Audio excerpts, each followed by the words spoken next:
বন্ধুরা, এখন রাত 11টা বাজে। এখন আজকে বৃহস্পতিবার রাত। আমি মাংস রান্না করতেছি। এই ভিডিওটা শর্ট হিসাবে তোমরা দেখতে পারবা। মাংস রান্না করতেছি, খাসির মাংস কিন্তু ভালোভাবে কষাতে হয় বন্ধুরা। আজকে বৃহস্পতিবার রাত, জুম্মার রাত বন্ধুরা।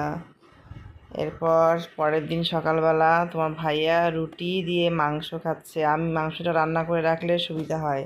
রুটি দিয়ে মাংস খেতে কিন্তু খুব মজা লাগে। তোমাদের কার কার মজা লাগে আমাকে জানাবে। এরপর আজকে ছিল বৃষ্টির দিন, খিচুড়ি তো মাস্ট খেতে হবে আমাদের বাচ্চাদের। আমি পোলাওয়ের চাল দিয়ে মুগ ডাল দিয়ে সুন্দর করে খিচুড়ি রান্না করলাম।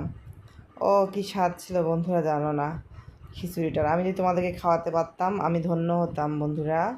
আমার যে বন্ধুরা আমাকে সাবস্ক্রাইব করেছো, তোমাদের প্রতি আমি কৃতজ্ঞতা প্রকাশ করতেছি। খিচুড়িটা খুব মজা হয়েছিল। এরপরে আমি রাতের জন্য একটু সবজি রান্না করতেছি, প্রেশার কুকারে দিচ্ছি।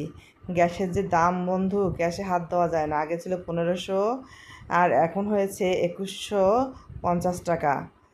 আর এই যে আমার মেয়েরা খিচুড়ি দিয়ে পেঁয়াজু খেতে খুব বেশ পছন্দ করে।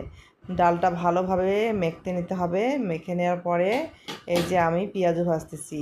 খুব মজা হয়েছিল খাবারটা। বাই বাই বন্ধুরা, বাই।